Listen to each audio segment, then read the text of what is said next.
Good morning, everybody. It is Friday, September 9th, 5:43 a.m. Central as I speak here. December corn futures up 4.5 at 673. We've got November soybeans up 11 and 3/4 at 1397 and 3/4. December Chicago wheat up 7 and 3/4 at 836 and 3/4. December Kansas City wheat up 7 and a quarter at $9 and a quarter. December spring wheat up 5 and a quarter at 903 and a half. If you guys are listening on the podcast, appreciate it. If you're listening on that Apple app, do me a favor and leave me a review. I could use some more reviews on that app. If you guys are watching on YouTube, make sure you subscribe to the channel, hit the like button, leave me a comment. All of those things will help YouTube to help me grow this channel. If you'd like some additional information from me, go to my website, www.standardgrain.com. Check out my premium subscription service today, guys. I send my premium subscribers a ton of information direct from me every single business day. Morning email goes out about 5:30 a.m. Central. In that email, you'll see every overnight headline you need to be aware of, charts, graphics, lots of weather info. My daily subscriber-only videos are part of this. Yesterday, I did kind of a educational deal regarding moving averages and the 200-day moving average in particular. Why is this stuff important? Why do people watch it? What does it mean for the markets? If you guys are interested in this sort of content, sign up today. $50 a month, cancel at any time. No other fee, no other obligation. Nobody will try to sell you anything else, I promise. USDA will release its monthly crop production and WASDE report on Monday morning. This deal will be out at 11 a.m. Central Time on Monday. The U.S. corn and soybean production numbers or yield numbers are the big ticket items here, in my opinion. The trade expects the corn yield to decline. So USDA was at 175.4 last month. The average trade guess ahead of the report is 172.5. But when you consider the range of crop estimates that are out there in regard to the U.S. corn crop, it's pretty wide, and there are really like hundreds of millions of bushels that are kind of up for debate here.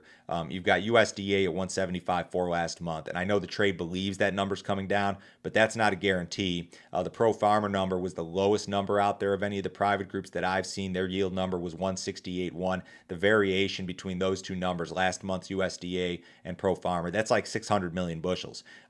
So you're talking hundreds of millions of bushels of variability here within the range of estimates. And I know that the stuff that's published by the news wires like the Bloomberg and the Reuters, they're tighter than that. But I think that the actual range of what people think is quite a bit wider, perhaps, than what the news wires had suggested. Now, soybeans are opposite, kind of. It seems like almost all of the private groups have fallen into this like 51 to 52 bushel per acre national yield, and that's kind of interesting to me. It leaves the door open to a surprise, because if you're outside of that range, the market's going to react. And a bushel on the soybean balance sheet is pretty substantial when it comes to total production and the impact on the balance sheet. So I think that those are your big ticket items. I think the corn yield number is going to be the first thing everybody looks at, then the soybean yield number, and then we'll start looking at the demand side of the balance sheet. We'll start looking at the global balance sheet for any adjustments. But those corn and soybean production estimates, in my view at least, are the big ticket items on Monday morning. So be prepared for some volatility in the markets on Monday, guys. Turkish President Erdogan said that Vladimir Putin was right to complain about the Ukraine grain export deal. He agreed with Putin regarding his statement that Ukrainian grain shipments should be headed to poorer countries and not European Union countries. Turkey's president said this: "The fact that grain shipments are going to the countries that implement these sanctions against Moscow disturbs Mr. Putin. We also want grain shipments to start from Russia. The grain that comes as part of this deal unfortunately goes to rich countries and not to poor countries." Russia's foreign ministry reiterated Putin's comments overnight, indicating that the Ukrainian grain deal is being fulfilled badly. Putin and Russia, they haven't taken any official measures or action yet to alter or restrict this deal. And even if they did, I don't know exactly what it means for the markets. I mean, the obvious thing would be, yeah, this is bullish, right? Putin's getting involved in this grain shipment deal. But how do you quantify supply and demand when it comes to this thing if some sort of action was taken? I really don't know. It's difficult to say. But yeah, if they do come in and there's some sort of restriction or they do something to alter the deal, it's a friendly item for the markets. I'm just not sure how you quantify it on the balance sheets.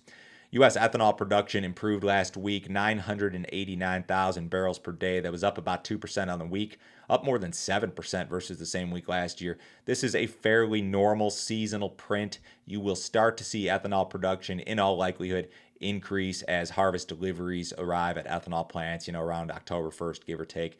Ethanol stocks were off by 1.7% on the week. They are at their second highest level on record seasonally, behind only 2019. Gasoline demand is kind of interesting here. On average, over the last 4 weeks, gasoline demand is running 7.9% behind the same period last year. I think that part of this could be just reduced driving, but I also think part of it could be some of these, like, gas stations, those sort of companies. They may be going hand to mouth here because they know that the unleaded prices are coming down. The unleaded prices are coming down partially due to lower demand, but also partially because these refiners are being forced to overproduce in order to rebuild stocks of diesel and that sort of thing. So if they need to rebuild diesel stocks, you're going to see gasoline produced out of that also. And I think that that's part of this deal. So there's still this tie here between crude oil and corn and ethanol and that whole deal. When crude oil goes down $5 on the day like it did the other day, the corn market has a tough time sometimes. Got some rains across parts of South Dakota, parts of Minnesota this morning, maybe the southeast corner of North Dakota, maybe some places further out west. Not much here in the Corn Belt. Over the next 7 days, Iowa should see some rain, maybe half of Nebraska or so, a little bit of Kansas, some kind of scattered stuff across the plains. Eastern Corn Belt, southeast, should be wet. When it comes to the 6 to 10 day period, which is September 14th through the 18th, you're looking at kind of a mixed bag of temperatures. Temperatures are going to be warmer than normal almost everywhere. Precipitation is a mixed bag, below normal for southern and eastern areas of the Corn Belt, and then the western Corn Belt to the northern plains may be wetter than normal. I'm not seeing any frost risk. Again, I'm going to just mention that every day because if I do see some frost risk, it's a big deal. Although you're getting closer and closer, of course, to those normal first freeze dates in some of these northern areas. No weekly export sales report today. This shot on my screen is from a couple weeks ago, but USDA's weekly reporting system is still down due to unexpected difficulties with the launch of a new export sales reporting and maintenance system. USDA has indicated that these weekly reports would resume next Thursday, the 15th, at the earliest. It may not, that's not a guarantee, but at the earliest, that's when they're coming back. The weekly export sales reports are important this time of year. They can move markets. Typically, global buyers are more aggressive with new crop U.S. corn and soybean purchases in September, October, ahead of that harvest time slot. So this is information that we would really like to see, and we're not seeing it because the government system has been down for more than 2 weeks now. The European Central Bank hiked rates yesterday. The bank will hike its key rate to 0.75 of a percentage point from 0, and this is the second rate hike this year following a 50 basis point hike in July. So they went from negative rates and they're going to a positive rate here essentially. The European Central Bank signaled that further hikes are likely in the coming months. ECB President Christine Lagarde said that inflation is spreading beyond energy and into a range of products. She said this: "We want all economic actors to understand that the ECB is serious about countering high inflation." So just like in the United States, Europe is risking a central bank-induced recession as attempts to curb inflation continue. Europe's in way worse shape than we are. I mean, they've got this energy crisis that's tied to Russia. They have other issues tied to the war in Ukraine. So, we've got some inflation issues here, certainly, but it's much, much worse in Europe. On that same note, the Fed here in the United States is likely to hike rates by an additional 0.75 of a percentage point later this month. Fed Chair Jerome Powell spoke in Washington yesterday. The most powerful man in money said this: "We need to act now, forthrightly, strongly, as we have been doing. My colleagues and I are strongly committed to this project and will keep it. The Fed accepts responsibility for price stability."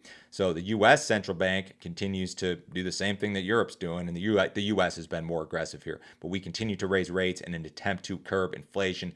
The next Fed meeting will be on the 21st and 22nd. Now, next week, you've got inflation data out. You've got CPI, I believe, on Tuesday and PPI on Wednesday next week. So those numbers could influence the Fed's decision, I suppose, later this month.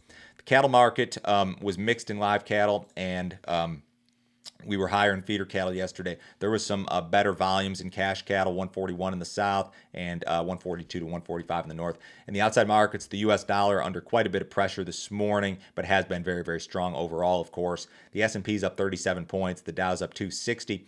Bonds about flat. Gold's up 19 bucks. Crude oil up $1.67 at 85.21 in the October WTI, attempting a recovery here on Friday morning. Have a wonderful weekend, guys. I'll talk to you on Monday.